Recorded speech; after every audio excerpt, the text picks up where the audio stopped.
Prophetic Turnaround, this Monday night daily prayer. What does a prophetic turnaround truly look like on a Monday night? When we hear a phrase like that, our minds might jump to the dramatic.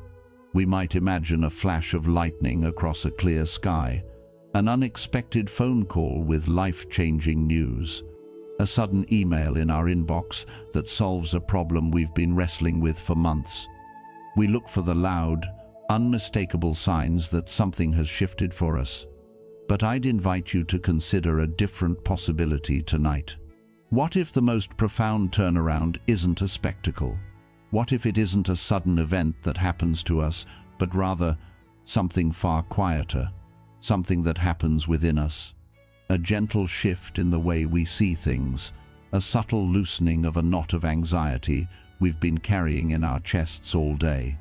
The quiet arrival of a sense of peace that has no logical reason to be there, yet feels more real than anything else.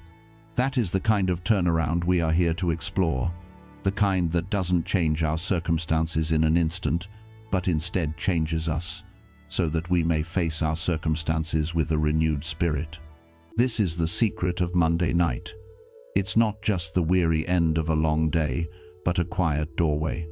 It's a sacred pause that offers us the chance to set a new intention, to choose a different path for the week ahead.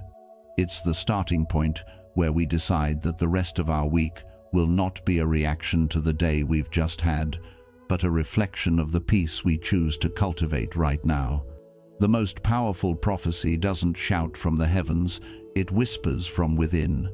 And tonight, we are going to learn how to listen.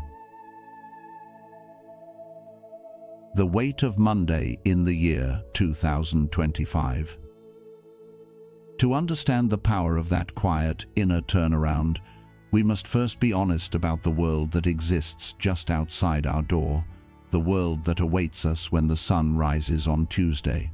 Because the need for this inner shift is not an abstract idea, it is a direct response to the very real pressures of living in this moment, in the year 2025.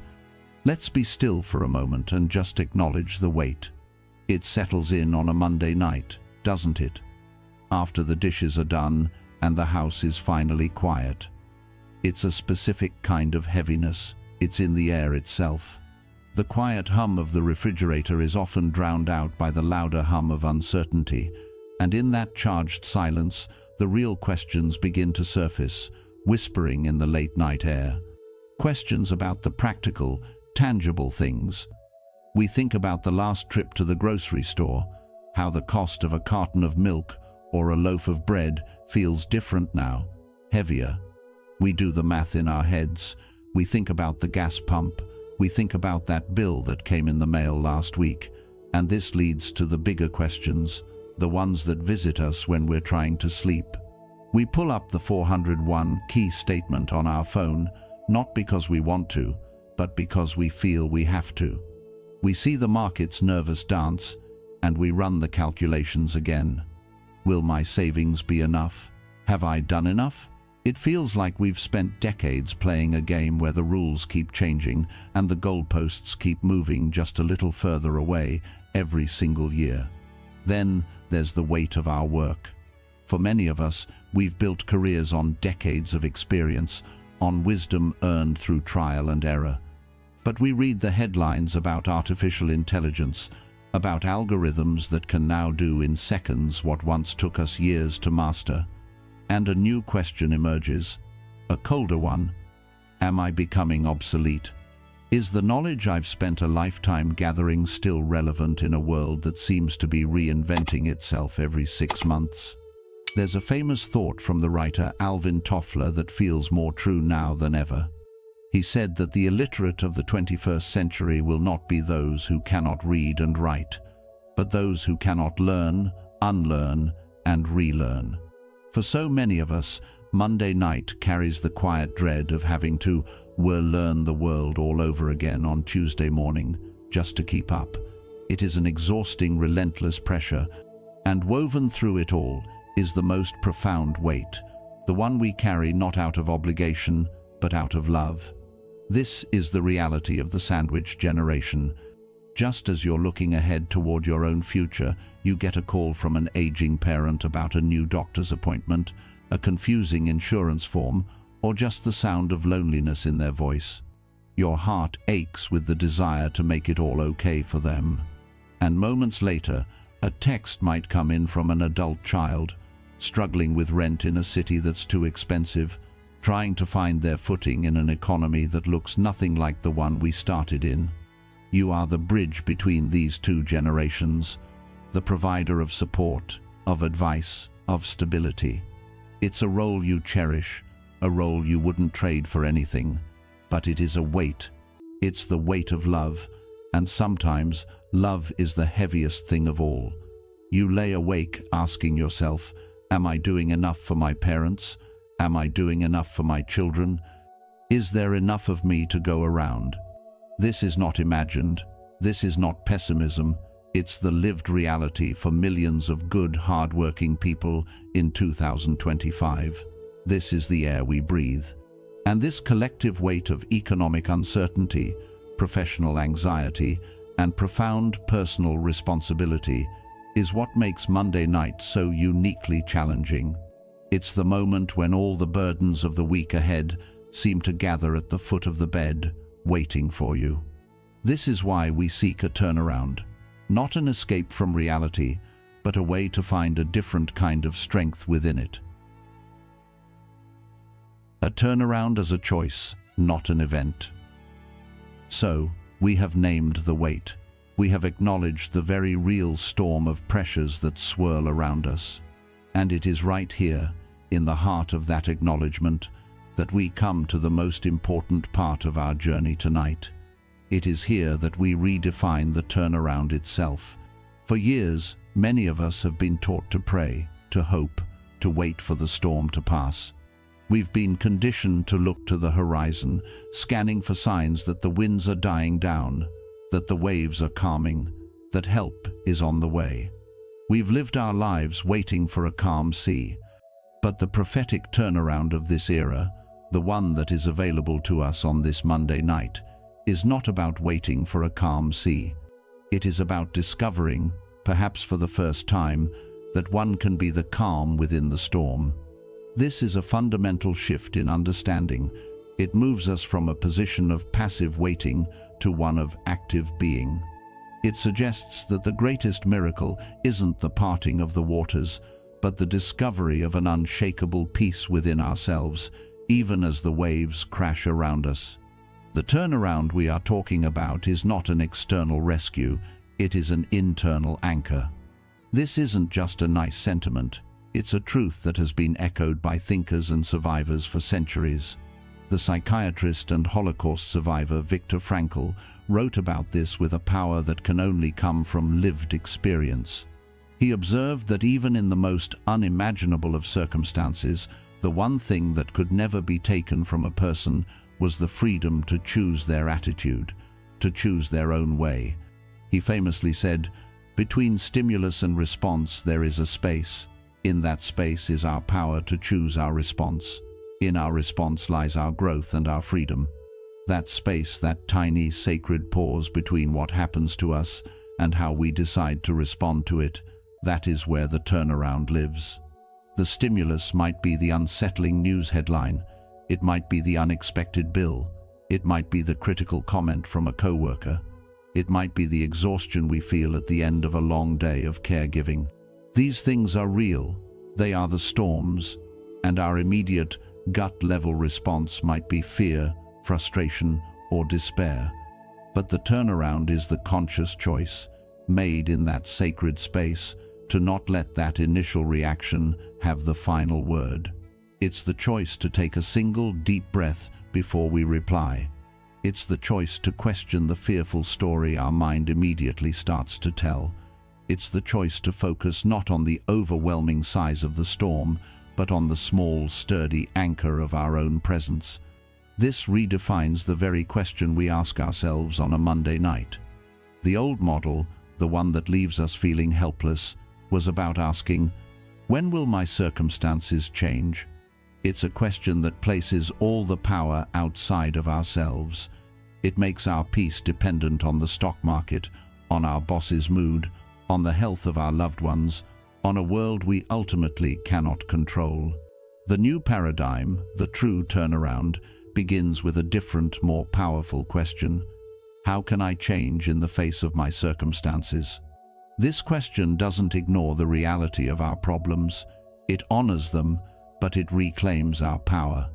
It says, the market may be volatile, but I can choose to cultivate financial wisdom and a spirit of gratitude for what I have. It says, my job may be uncertain, but I can choose to focus on doing my best work today and on being a source of stability for my colleagues. It says, my family may need me, but I can choose to set healthy boundaries so that I am giving from a full cup, not an empty one. This is the essence of the turnaround. It is the shift from being a thermometer to being a thermostat. A thermometer simply reflects the temperature of the room it's in. If the room is chaotic and anxious, the thermometer reads chaotic and anxious. It has no choice. A thermostat, on the other hand, sets the temperature of the room. It acknowledges the current conditions, but then it actively works to create a different, more desirable environment. For too long, we have lived like thermometers, simply reflecting the anxiety and stress of the world around us. The prophetic turnaround is the realization that we were created to be thermostats. We have the power, within that sacred space between stimulus and response, to set our own inner temperature, to choose peace in the midst of chaos, to choose grace in the midst of pressure, to choose faith in the midst of uncertainty. This isn't easy. It's a practice. It's a muscle that we must choose to build day by day. But the choice itself is the miracle. The choice itself is the prophecy coming true.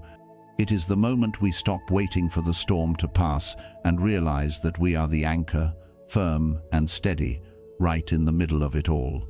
And that choice is available to us, right here, right now, in the quiet of this Monday night.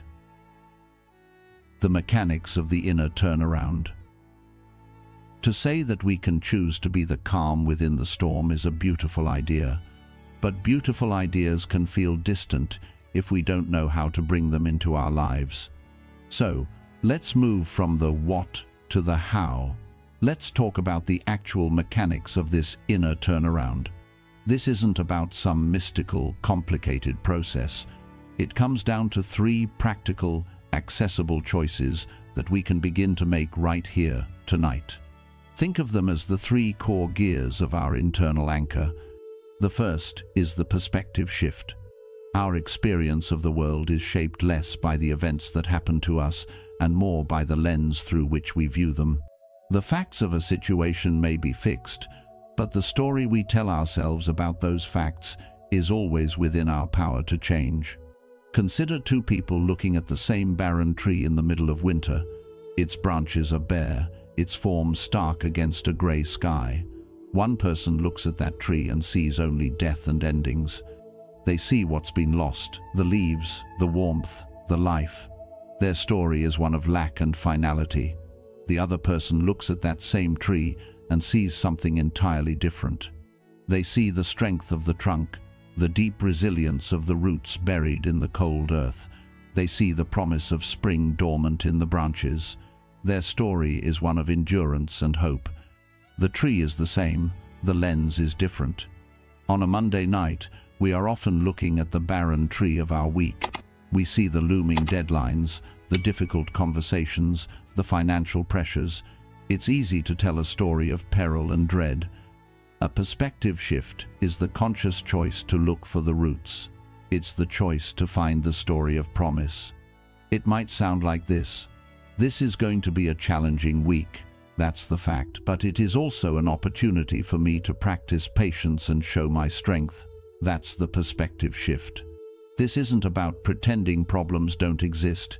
It's about refusing to give those problems the power to define our entire reality.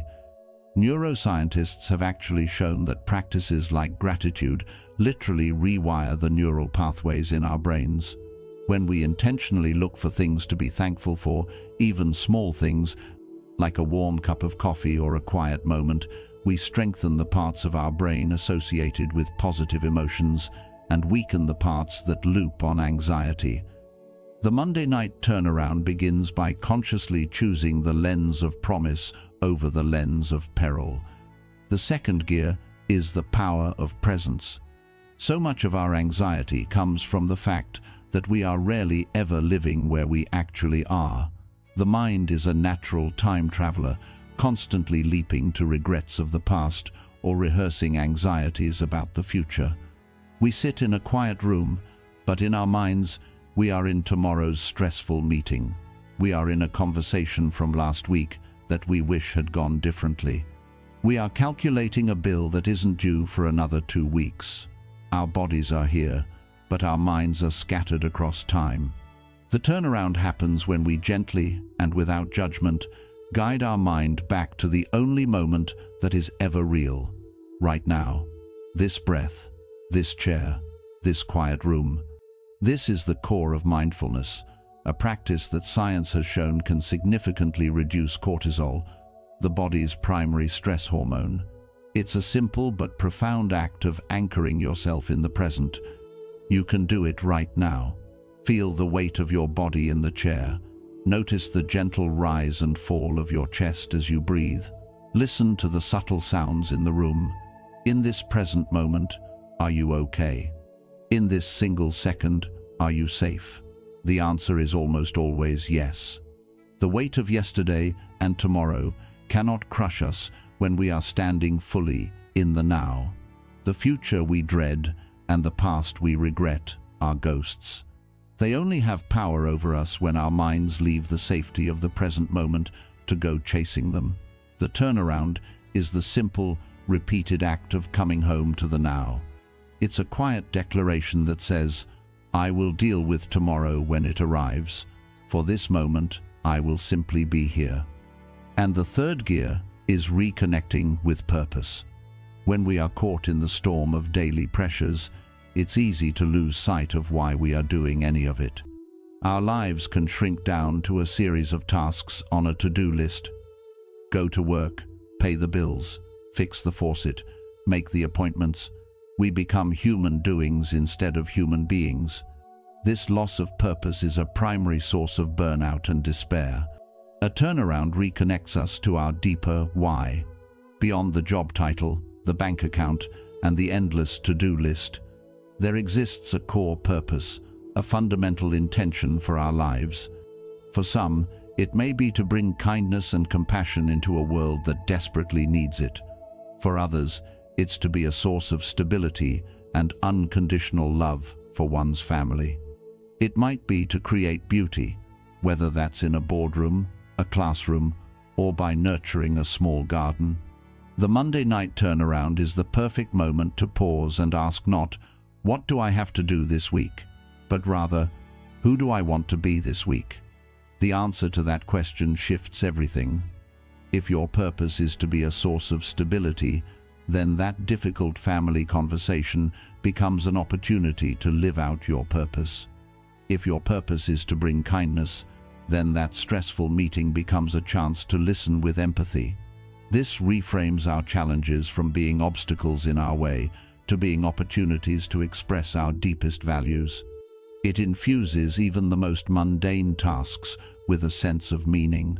Paying the bills becomes an act of providing for those you love. Going to work becomes an act of contributing your unique gifts to the world. These three gears, perspective, presence, and purpose, work together. They are the mechanics of the anchor, and they are not beyond our reach. They are simple, profound choices that we can begin to make right now in the quiet of this Monday night. The timeless invitation. The prophecy of a turnaround this Monday night is not a prediction set in stone. It is not a magical charm that works only on this specific day, at this specific hour. It is not a one-time event that, if you miss it, is gone forever. Life is far more gracious than that. The truth is much simpler and much more powerful. The prophecy is timeless. It is an invitation that is renewed every single day. The prophecy is not that something magical will happen on this Monday night. The prophecy is that you, in your infinite capacity to begin again, can choose for something meaningful to begin within you on any Monday night. It is not a date on a calendar, but an opening in the heart. It is the evergreen permission slip granted to you by life itself to reset your spirit whenever you need to. It is the understanding that at any given moment, whether it's a Monday night, a Wednesday morning, or a Friday afternoon, you have complete access to that sacred space between what happens and how you respond. You always hold the power to choose your perspective. You always hold the power to return to the present moment, and you always hold the power to reconnect with your purpose. This should bring a great sense of release. It means you haven't failed if you got caught in the storm today. It means you haven't missed your chance if last week was chaotic and fearful. The opportunity for a turnaround wasn't just in the past. It is fully and completely available to you right now. This is the most faithful promise of existence, that a new beginning is never further away than your next conscious breath. This Monday night is simply a symbolic doorway. It's a quiet reminder at the start of the week that this power is yours. It is a collective pause, a moment for us all to remember, together, that we are the anchors in our own lives. We are the thermostats of our own homes. So let go of the pressure to experience some dramatic external shift. Let go of the need for the heavens to part or for the world to suddenly rearrange itself to suit you.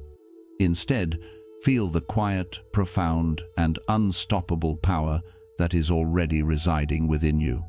The power to choose calm, the power to choose your perspective, the power to choose, in the face of all the world's weight, who you are going to be. That is the turnaround. That is the prophecy, and it is already yours. Wisdom grows when it is shared, and while this journey of finding our anchor is deeply personal, we don't have to walk it alone. If this reflection tonight has resonated with you, if it has stirred something in your heart, I invite you to join in creating a quiet space of encouragement for others.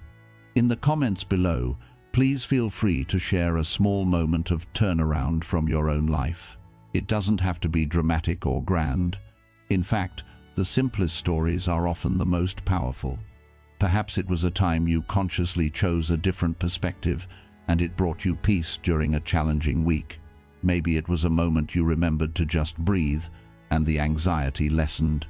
Your story, your small moment of grace, might be the quiet prophecy someone else needs to hear tonight. It could be the very sign they've been looking for, a reminder that they, too, have the strength to begin again. Thank you for listening and for being a part of this community. The daily practice of protection. In the previous section, we came to a profound understanding. We discovered that a true turnaround isn't something we wait for, but something we choose. We learned that it is an internal anchor, a conscious decision to find our calm right in the middle of life's storms. It is a powerful and liberating truth. But an anchor, while essential for stability, serves a specific purpose. It holds us steady. It keeps us from being swept away by the currents. However, once the initial storm of Monday night passes and the vast, unpredictable ocean of a new week opens before us, we need more than just stability. We need to navigate. For that, we need a rudder. We need a tool that doesn't just hold our inner state in place, but allows us to actively steer it through the changing tides of each day. We need a daily practice that keeps us connected to that calm, centered place we found in the quiet of the night. This practice, ancient and profound, accessible to every single one of us, is prayer. And so, we arrive at the heart of our journey tonight, the second part of our title, the daily prayer. What does that truly mean? And what is a daily prayer for protection? Protection from what, exactly? Is it a shield against the world? And more importantly, how does this simple, quiet act hold the power to sustain the profound turnaround we seek, not just on a Monday night, but through all the challenges and triumphs that Tuesday, Wednesday, and the rest of the week will surely bring. Let's explore this together. Redefining prayer for a skeptical age. Before we can explore how to pray, we must first talk about what prayer is, because for many of us, that one word can be a significant hurdle. For some, the word prayer carries the weight of dogma and ritual from a childhood long past. It might bring up memories of uncomfortable pews, of words recited without feeling, or of a formal language that feels disconnected from our real, everyday lives. For others, particularly in a skeptical and scientific age, it might feel like a hopeful but ultimately fruitless conversation with the ceiling. And for still others, there's a feeling of not being worthy enough, as if prayer is reserved for the saintly, not for ordinary people navigating the messy realities of life. If any of that resonates with you, I want to invite you to gently set those associations aside, just for a moment. Let us strip the word prayer down to its most essential, universal function. Because beneath all the layers of tradition and religion, the act of prayer is something fundamentally human. At its core, prayer is a dedicated pause. It is the conscious, intentional act of turning the volume of the world down and turning the volume of one's inner wisdom up. It is not necessarily about speaking to a specific, named deity in the sky. It is very often about creating the silence needed to listen to the deepest, truest, calmest part of oneself. The great psychologist and philosopher William James, over a century ago, studied what he called religious experiences. He found that across all cultures and belief systems, humans have a fundamental impulse to connect with something larger than their individual egos. We have an innate need to feel that we are part of a larger story, to draw strength from a source beyond our own limited reserves of energy and patience. Look at the habits of some of the most effective and grounded people in the world, even those who would never describe themselves as religious. Many practice a form of morning meditation, journaling, or quiet reflection. They take a few moments before the day begins to set their intentions, to clarify their priorities, to remind themselves of their core values. What are they doing? They are, in essence, praying. They are engaging in a deliberate, internal conversation to align their actions with their highest principles. So let's come up with a new, more inclusive definition for our journey, Monday night. Prayer, in this context, is the act of aligning your intention for the day with a source of strength greater than your own anxieties. That's it. It's that simple and that profound. And you get to define that source of strength for yourself. For you, that source might be God, the God of your understanding, the source of all love and creation. For another, it might be the vast, intelligent, and interconnected universe. For someone else, it might be a higher consciousness, the wellspring of all wisdom.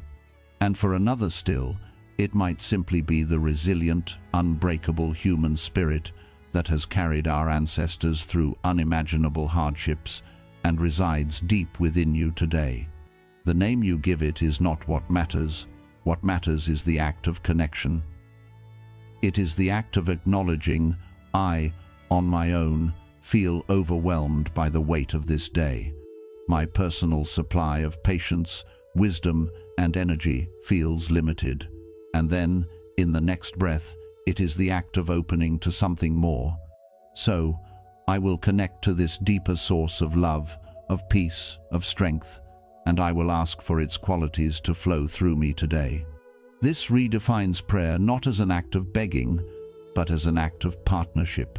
It's not about pleading with an external force to change your life for you. It is about inviting a powerful, loving energy to work through you, to help you become the person you need to be to meet the challenges of your day. It transforms prayer from a passive wish into an active alignment, a way of tuning your own heart to a frequency of peace and strength before you walk out the door. Viewed this way, there are no prerequisites, You don't need to be perfect. You don't need to have all the answers. You don't even need to be entirely sure what you believe. You only need a willingness to pause, to be quiet, and to open yourself to the possibility that there is a strength available to you that is greater than your fear. That is the beginning of prayer, and it is a practice available to every single one of us. The sanctuaries of protection, what we truly seek shelter from. So, if prayer is an act of alignment, a way to connect to a deeper source of strength, then what is the purpose of a daily prayer for protection? What are we actually seeking shelter from? The answer isn't simple. We are not children anymore, afraid of monsters under the bed. The things that threaten our peace are far more subtle, more pervasive. They are the invisible forces that wear down our spirit day by day. To make our prayer truly effective, we must first have the courage to name them. Let's look at 3 sanctuaries of protection we need to build for ourselves. First, we pray for protection from the noise of the world. Think about the moment you first pick up your phone in the morning. Before your feet have even touched the floor, you are met with a tidal wave. An avalanche of headlines engineered by algorithms to provoke outrage and fear, because outrage and fear keep us clicking. A flood of social media posts showing curated versions of other people's lives, sowing quiet seeds of comparison and inadequacy. An endless stream of emails and notifications, each one a demand on your time, your energy, your attention. The modern world is not quiet. It is a relentless assault on our senses and our peace of mind. The danger is not that we will become uninformed. The danger is that we will become overwhelmed. We seek protection not from information itself, but from the constant, draining inundation of it. So, this is a prayer for a sacred filter. It is a prayer for the wisdom to know what truly requires our attention and what is just distracting noise designed to steal our peace. It's a prayer for the strength to consciously choose to unplug, to turn it all off, to create moments of blessed silence in our day. It is a prayer to preserve our inner peace as a sanctuary, a quiet, protected place that the chaos of the world cannot touch unless we allow it to.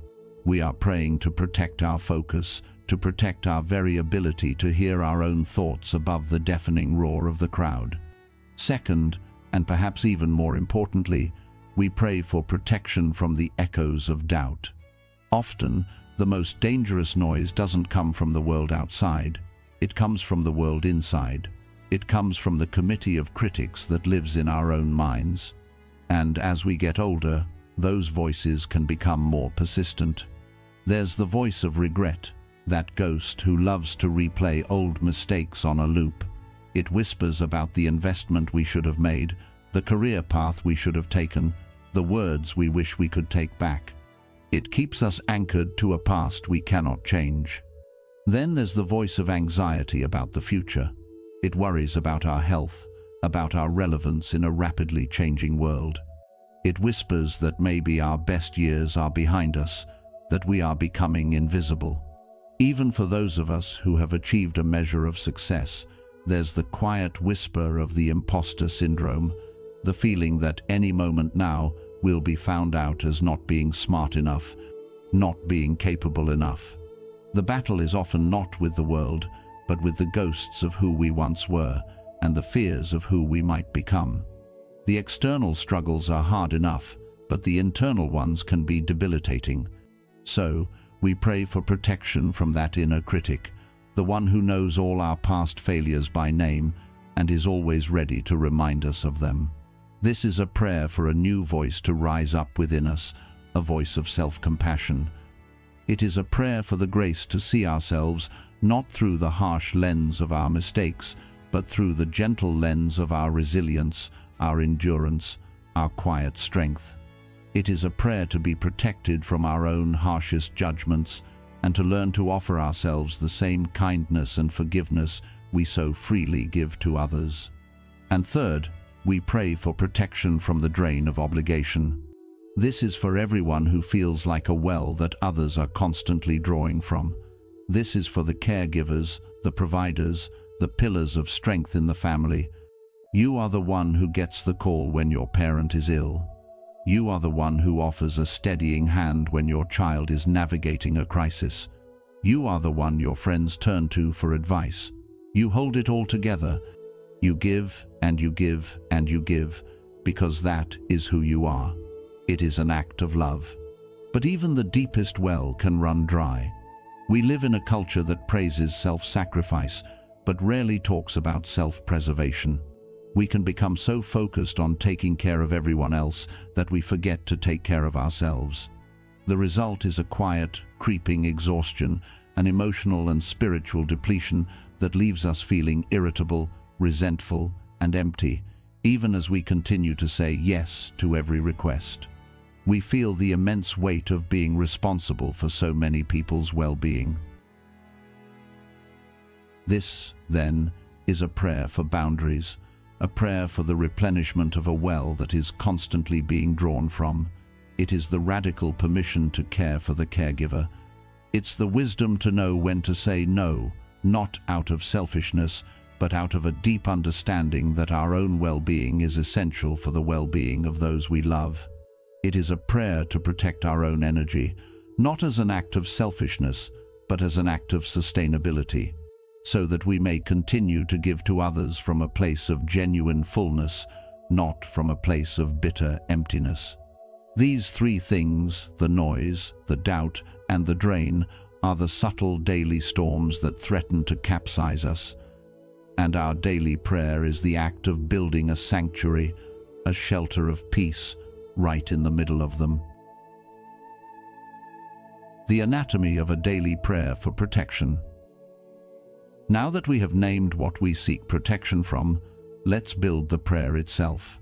To make this practice feel accessible and not at all intimidating, it can be helpful to think of it as having a simple structure, an anatomy. This isn't a rigid formula you must follow, but rather a gentle framework, a series of 5 steps that can guide you from a place of anxiety to a place of peace. The first step is the grounding. An effective prayer begins not with words, but with silence. Before you ask for anything, before you even speak, you must first arrive where you are. So, you begin by simply pausing. Close your eyes if that feels comfortable. Take one slow, deep breath, then another. This isn't about clearing your mind. That's an impossible task. It's simply about bringing your awareness to the present moment. Feel the solidness of the chair or the floor beneath you. Notice the physical sensation of the air entering your lungs and then leaving your body. Listen to the quiet sounds of the room. This initial act of grounding is profoundly important. It is the act of arriving fully in the present moment, of consciously leaving the chaos of your thoughts and the noise of the world outside the door of your inner sanctuary.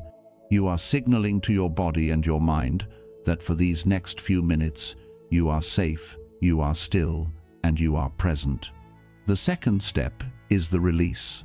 Once you feel even a little bit more present, the next step is a conscious surrender. This is the moment you acknowledge the burdens you are carrying. In your mind's eye, you can gently name them.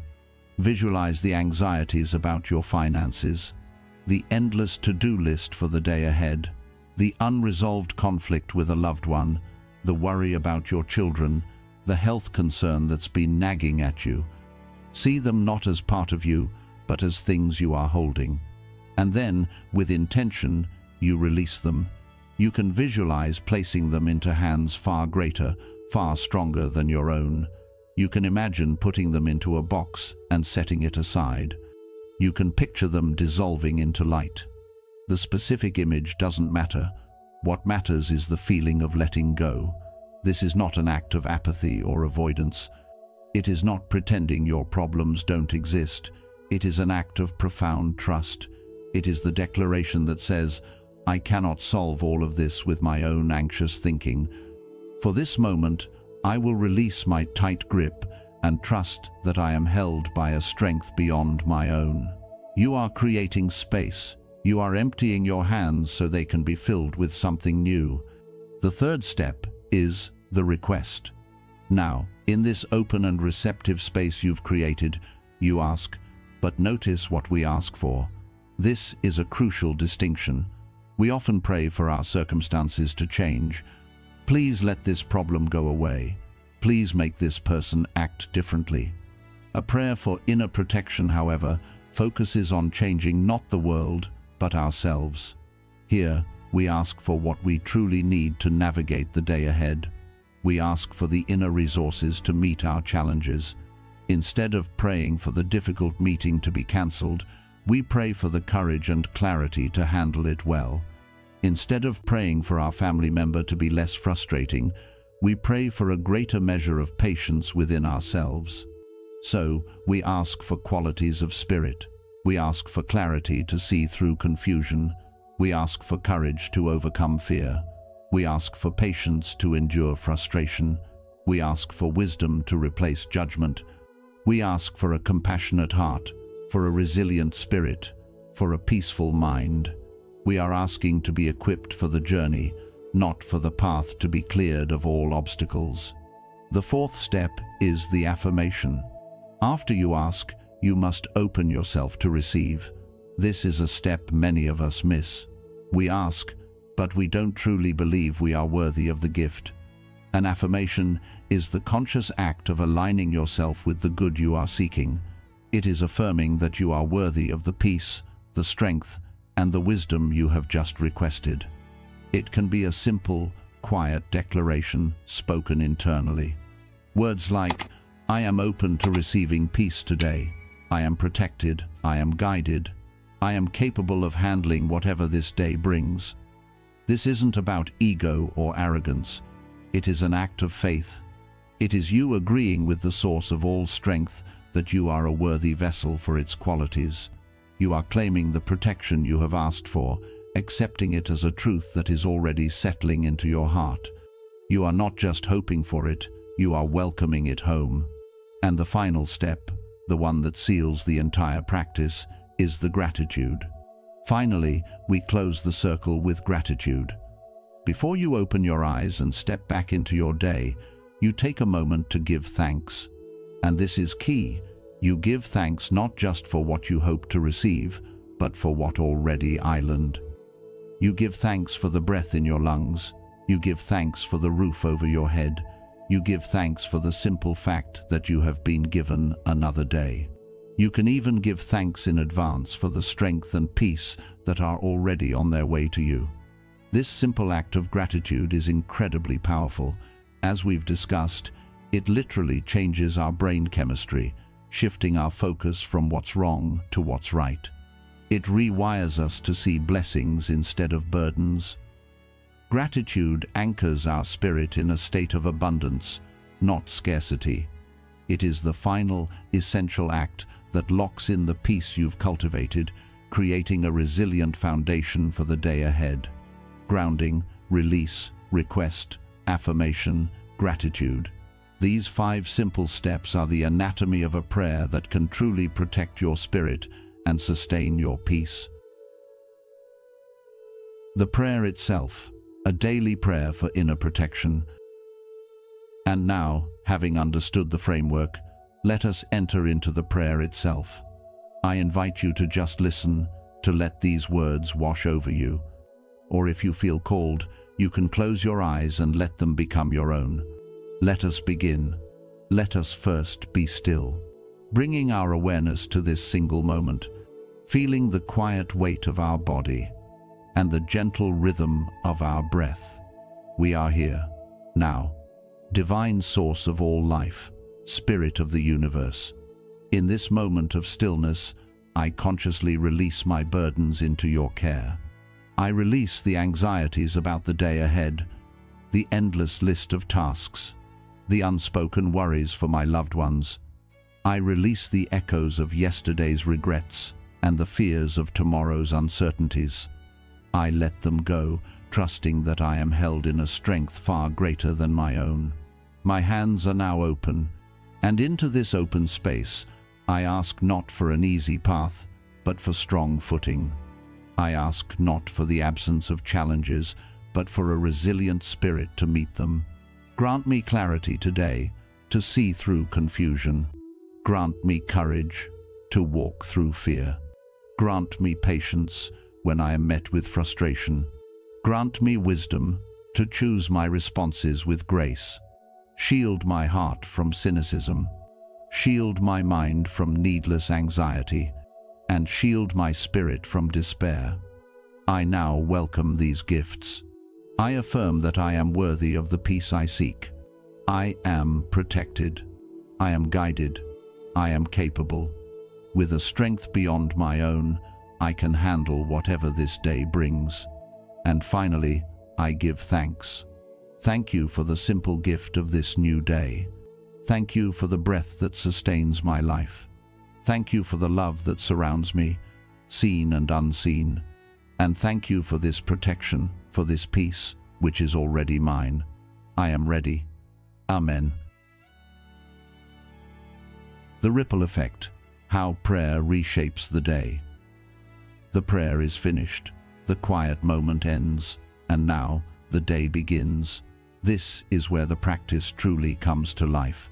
Because the 5 or 10 minutes you spend in the morning are not just a peaceful escape, they are a profound investment in the hours that follow. The true power of this daily prayer is found in its ripple effect. Think of it this way: the prayer acts as an emotional compass for your day. Before you step out into the world, you have taken a moment to find your true north, that inner place of calm, strength, and clarity. Then, as the day unfolds, the inevitable storms will arise. A project at work will hit a snag. A loved one will say something frustrating. You'll get stuck in traffic. These things will still happen. The prayer does not promise a life free of problems. But here is what it does promise. When those storms of conflict or disappointment hit, you now have a true north to return to. You might still be tossed by the waves. You are human, after all, but you will not lose your direction. You will have an internal reference point of peace that the storm cannot take away. How does this actually look in real life? It shows up in the small moments, in the tiny spaces between stimulus and response that we talked about earlier. Without the prayer, when your boss sends a demanding email, your immediate reaction might be a surge of anxiety and resentment. Your heart might race, your mind might start spinning with defensive thoughts, and you might fire back a tense reply. But with the prayer, something different happens. The demanding email still arrives. You still feel that initial flash of frustration that's normal, but then the compass kicks in. You remember the peace you cultivated just a few hours ago, and in that sacred pause, you find you have a choice. You take a breath. You find yourself able to read the email calmly, to separate the urgent task from the stressful tone. You are able to respond not from a place of reaction, but from a place of centered strength. The external event is the same, but your internal experience of it is completely transformed. You will see this ripple effect everywhere. You'll be on the phone with an elderly parent who is telling you the same story for the 10th time.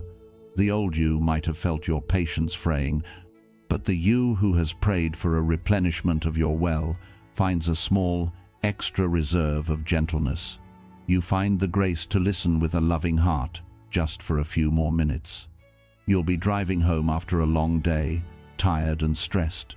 The old you might have only seen the brake lights and the traffic, feeling your frustration grow. But the you who has asked for a grateful heart might notice the spectacular colors of the sunset painting the sky above the highway. You might catch a song on the radio that lifts your spirits. You will notice the small moment of beauty in an otherwise stressful commute. This is the prayer at work. It is not loud or dramatic. It is a subtle internal force that is constantly, quietly reshaping your reality from the inside out. It doesn't change the world, but it changes your ability to navigate the world with grace. It expands your capacity. It widens that sacred space, giving you more room to choose wisdom over anger, patience over frustration, and peace over anxiety. Over time, these small moments add up. They create a new baseline for your life. The state of quiet strength you touch on in your morning prayer begins to permeate the rest of your day, not as a fleeting feeling, but as your new normal. You become less reactive, less easily thrown off balance. People may even start to notice. They might comment that you seem calmer, more grounded. They won't know about your quiet morning ritual, but they will be feeling its effects. They will be experiencing the ripple of your peace. And that is how a simple, private act begins to change not only your own life, but the world around you. Our prayers, though they are spoken in the quiet of our own hearts, create a collective field of peace that extends far beyond us. When we seek peace for ourselves, we contribute to the peace of the world. In that spirit, as we close this part of our reflection, I invite you to join in this quiet, collective work. In the comments below, please feel free to share just one word that represents the protection or the peace you are seeking this week. It could be a word that came to you during our prayer. Perhaps it's clarity or patience. It might be strength or courage, or simply grace. There is no need for explanation, just a single word. Let us create a quiet tapestry of shared intention, a beautiful mosaic of our collective hopes. By doing so, we remind each other and ourselves that we are not alone on this journey. Thank you. V. From Sanctuary to Lighthouse, the purpose of a protected spirit. Welcome to the final part of our journey tonight. In our time together so far, we have learned to build an inner sanctuary. Through the quiet ritual of daily prayer, we've found a way to be protected from the noise, the doubt, and the drain of modern life. We have discovered a path to a quiet room within ourselves, a place of peace and strength. But once the walls of this sanctuary are built and its rooms are filled with a steady calm, we are met with a profound and necessary choice. We stand before the door of this sacred space, and we must ask ourselves, what is the purpose of this protection? What do we do with this peace we have so carefully cultivated? Is this sanctuary a fortress with a heavy door and high walls where we hide from the world to preserve our own tranquility, a private shelter meant only for us? Or is it a lighthouse, a source of steady, reliable light built on a solid foundation whose ultimate purpose is not to protect itself, but to guide others through their own storms? The final step in our prophetic turnaround, the very culmination of our prayer, is understanding the difference. The temptation of retreat, a selfish peace. Let's be truly honest with ourselves here, in this quiet space. When you have been living in the midst of a storm for a long time, the storm of worry, of responsibility, of relentless noise, and you finally find a small patch of dry, solid ground, the temptation to stay there, to never leave it, is immense. The first fruit of all this inner work, of building that sanctuary we spoke of, is a profound and almost shocking sense of relief. It's the feeling of a soldier coming home from a long war, the feeling of a castaway finally washing ashore. It's the exhale you didn't even know you were holding for the last 10 years.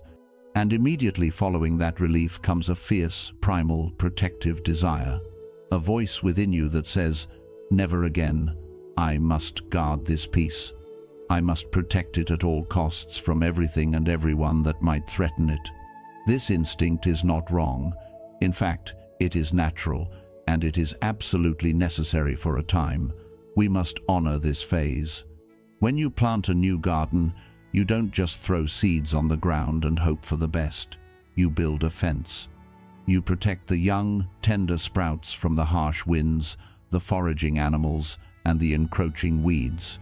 In the same way, when your inner peace first begins to sprout, it needs a period of quiet, intentional cultivation.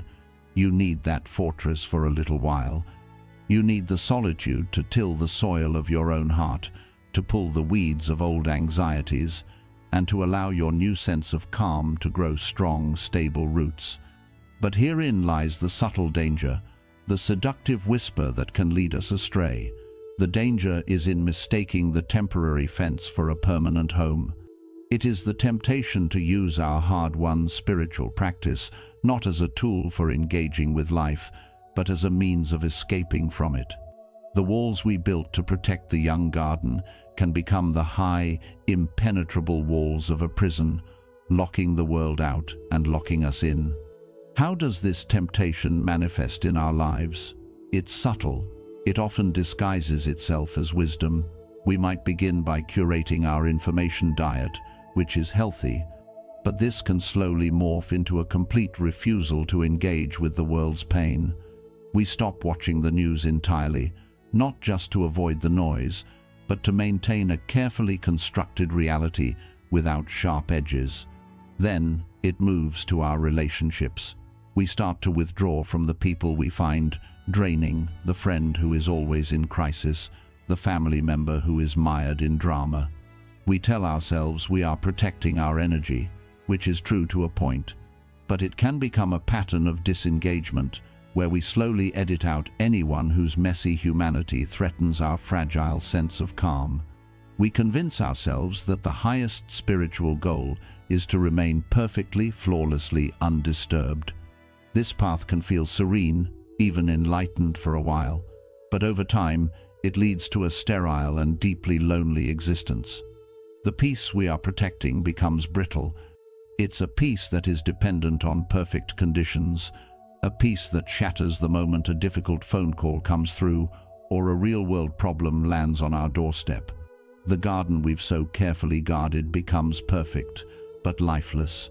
Its flowers are never seen, its fragrance is never shared, its fruits are never offered to a hungry world. It has no vitality. It is a beautiful but empty museum of tranquility. Great spiritual traditions, in their immense wisdom, have warned against this very temptation for centuries. In Eastern thought, there is a profound difference between the one who seeks enlightenment for themselves alone, reaching the shore of nirvana and staying there, and the figure of the bodhisattva. The bodhisattva is one who reaches that same shore of perfect peace, sees its beauty, and then makes the conscious, compassionate choice to turn back and to return to the turbulent waters of the world to help guide others to that same shore. In the West, there is a similar, powerful call, not just to save one's own soul, but to be the salt of the earth. And what does salt do? It doesn't retreat from the food. It engages with it. It brings out flavor. It preserves what is good and prevents decay. It heals wounds. It is an active, transformative agent. This points us to a deeper, more mature truth. True spiritual maturity is not measured by how undisturbed we can remain in our fortress. It is measured by how much of the world's disturbance we can encounter with a calm and open heart, and how we can help transform that disturbance into peace first for ourselves, and then, by our very presence, for others. The sanctuary is not the final destination. It is the training ground. It is the place we go to gather our strength, to remember who we are, to fuel our lamp. It is the sacred space we build, not so that we can hide within it forever, but so that we have the courage, the compassion, and the unwavering light needed to open the door and carry that strength back out into a world that needs it so desperately. Becoming a non-anxious presence, the lighthouse in practice. So, if we are not meant to hide in our sanctuary, how do we bring that peace out into the world? The answer is simpler and less demanding than we might think. It's not about becoming a preacher or a savior. It's about becoming what the great family therapist and leadership thinker Edwin Friedman called a non-anxious presence. Friedman's core idea, based on years of observation, was that in any group, whether it's a family, a workplace, or a community, anxiety is contagious. It spreads like a virus from person to person, creating cycles of reactivity and panic. But he also discovered that calm is also contagious. The single most powerful person in any system is the one who can stay calm, stay connected, and not get swept up in the emotional turmoil of the group. This is the practical work of the Lighthouse. It's about learning to be that non-anxious presence in the key areas of our lives. Let's look at what this means. First, let's consider this in the family. Picture a familiar scene, a family gathering.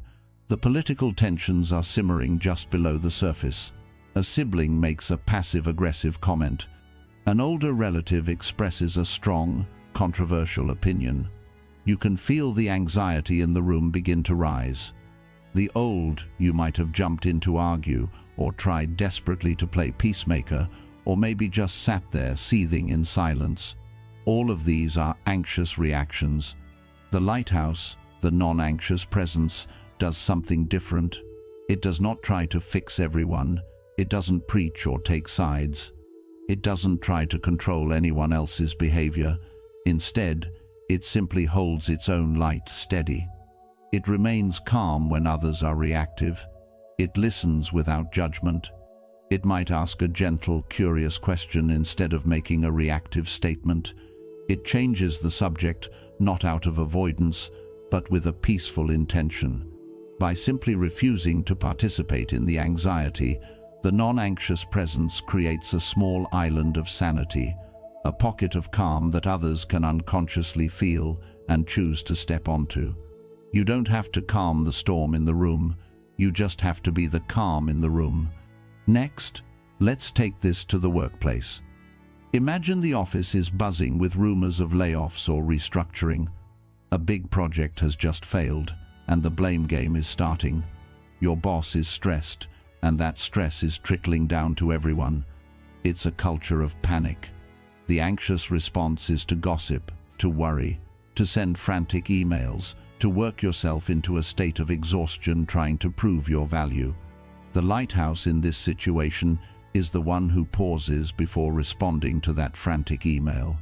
They are the one in the meeting who, while everyone else is panicking about the future, calmly asks, "What is the one thing we can control and do well right now?" They don't offer false, cheerful optimism that can be irritating. Instead, they offer a grounded, calm realism that helps to soothe the collective nervous system. They become a source of stability, not by having all the answers, but by refusing to get lost in the fearful questions. Their calm presence subtly gives others permission to be calm, too. Finally, and perhaps most importantly, let's look at this in the community, in our everyday interactions. Being a lighthouse is often a ministry of small, almost invisible moments. It's in the way you interact with the tired, overworked cashier at the grocery store. The anxious response is to be impatient, to be buried in your own thoughts. The Lighthouse makes eye contact. It offers a simple, genuine smile. It says, "Thank you," and means it. It's in a conversation with a neighbor who is consumed with anxiety about the latest news headlines. The anxious response is to either fuel their fear with more negativity or dismiss their concerns. The Lighthouse listens. It doesn't have to agree or disagree. It simply offers the gift of a calm, non-judgmental ear for a few minutes. It validates their feeling without getting swept away by it. Being a lighthouse is offering 5 minutes of your undivided attention to someone who needs to be heard. It is the simple, powerful act of making eye contact and offering a genuine, "How are you?" and then truly, quietly listening to the answer. In a world that is constantly rushing past, a world of distraction and anxiety, your calm, centered, non-anxious presence can be the most profound and healing gift you offer. It costs you nothing, and it can change everything for the person who receives it. The final lesson, the fuel for the lighthouse. And here, in this final realization, our entire journey comes full circle. We can now see the full picture.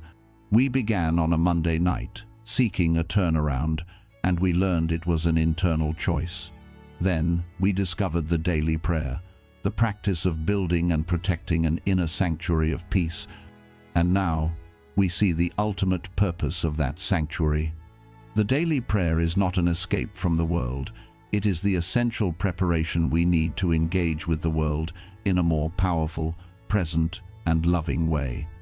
The peace we cultivate is not the end goal. It is the fuel. It is the fuel for the lighthouse.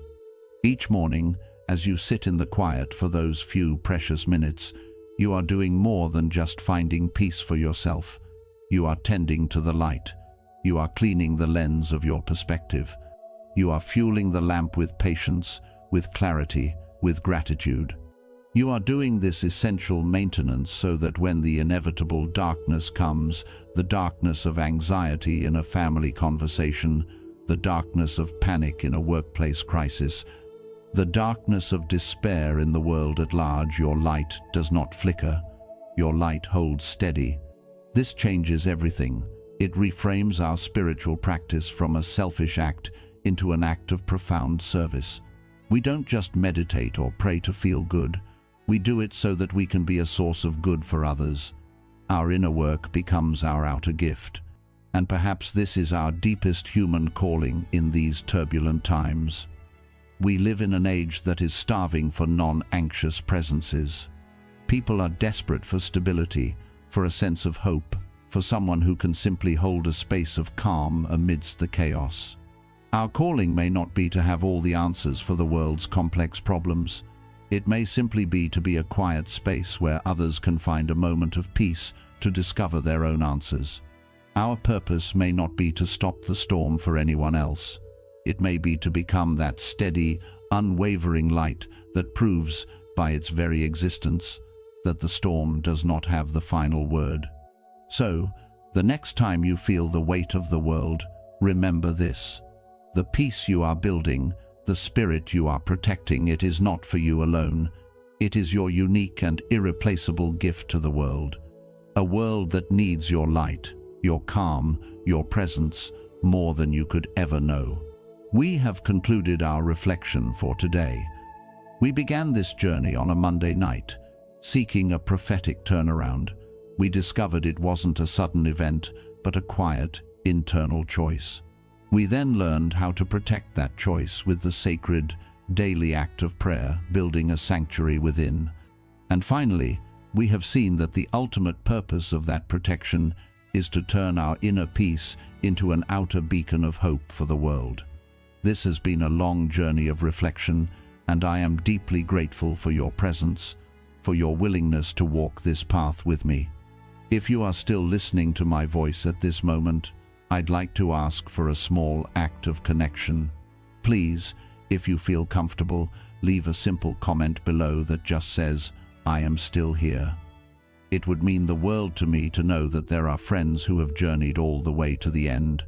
Your presence is the greatest encouragement to continue this work, to tell the final part of this story, the most important part, which is the story that you will now write with your own life as you put these ideas into practice. Thank you for being a lighthouse alongside me. And so, I leave you with this blessing. May you walk into the rest of your week, not just as one who is protected, but as one who is the protection. Not just as one who seeks the light, but as one who is the light. Be well and be a blessing.